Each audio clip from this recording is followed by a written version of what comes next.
call on the web for truth, and increasingly, only the web. It is consuming our other media, newspapers, radio, television, and an increasing amount of what we see on the web is actually decided not by the traditional editorial filters of the past, but by our friends. When we think about how we get our news today, I'm going to bet that most people get it in some measure from their social network.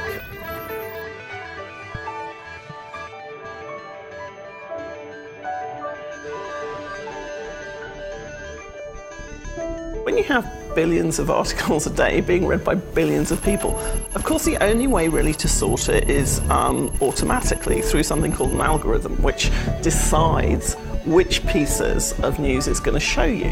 If you notice when you go to Facebook and you follow something or you like something, you get recommended other content to follow. We have these systems, especially in social networks, that are optimizing to feed us content that reinforces our beliefs and content that makes us want to stay in these spaces more and more. So for example, if we take collaborative filtering,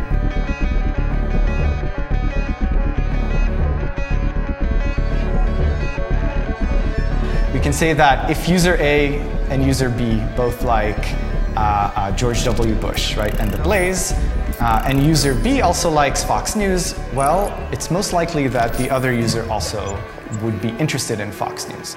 Let's go back in time. In the United States, candidates are beginning to declare themselves in the following year's presidential race. In the US, nothing gets social media out like an election. On that day, here's a sample of what people on the right and the left were saying on Twitter. Now let's look just at what people on the left see. Now let's see what people on the right see. On social networks, your version of the truth is going to be highly influenced by who you follow. So what Facebook would say is, look, we're not deciding which news you see, you are. These are people you like, you're choosing to follow them and you're friends with them, so we're going to show you the news that they like too. In newspaper terms, it's like the editor decides what goes in on a daily basis. And the editor's kind of accountable for that. So if your newspaper is a bit like The Guardian, where I worked for a long time, it covers a lot of social justice. It's known for being liberal, which means it's kind of left of centre. People know about that. They know what they're getting. What's breaking down now is that filter, that editorial layer, how it's all assembled and then presented back to you. That's not very transparent. If personalisation only works in a way that shows you things that it knows you're going to like, what about news that you don't like? You know, what about news that doesn't interest you, but that perhaps you are not even aware of? But as a citizen, as somebody who's going to exercise a vote in how your country is run, to not know about certain things because, you know, maybe your friends don't know about them either, that's problematic. The web allows everyone to speak their own version of the truth. Here are some of these voices discussing an issue that has divided people. Where do you sit? Use the picture of the eye to hide the people that you disagree with. As you can see, if your mind is already made up, then it's more likely you'll stay within the bubble of your own opinion. So how is this bubble constructed?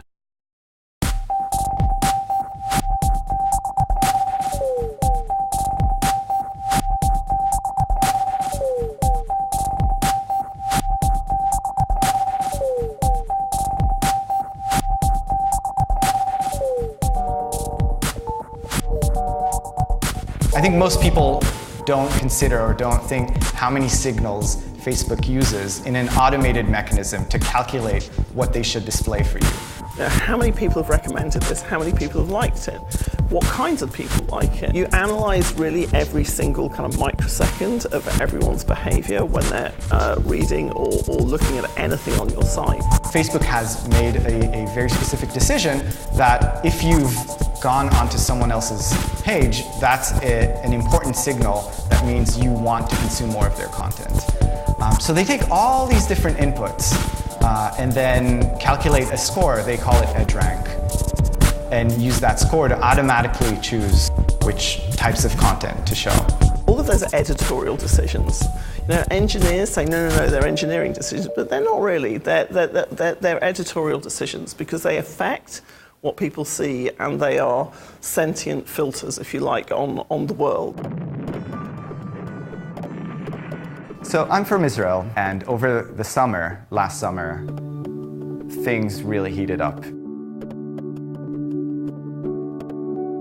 So I went on Twitter, I went on Instagram, I went on Facebook, and I started observing the content that was being shared. And what I saw was this recurring pattern of polarization.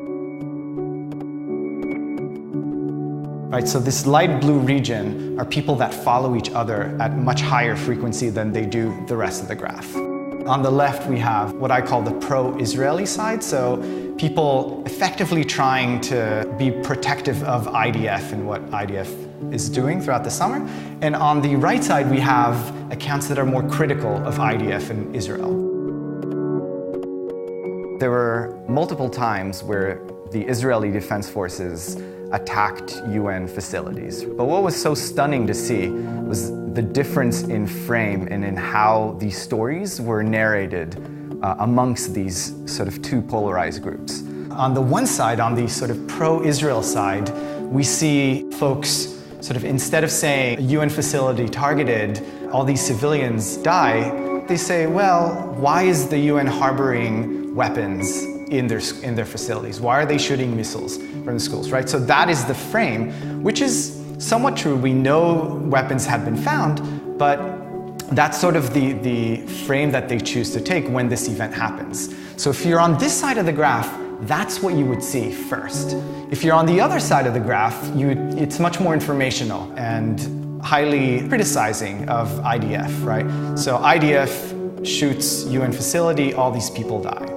Both of these headlines are true. They're not false per se, but they're very different narratives or frames on what happened. We see this type of structure appear over and over again, especially in social networks.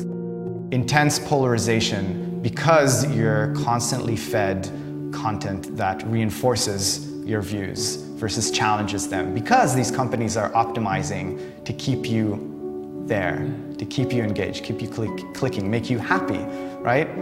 By feeding you content that makes you a little uncomfortable, they may lose you, right? And that has very direct business consequences to them. There's a term which is the fourth estate, which is how the press and journalists used to be described. They stood separately. They stood separately from commerce. They stood separately from government. They stood separately from the church, because it was seen as being very important that you had a free press that couldn't be suppressed or influenced by these systems of power, that wasn't owned by the government.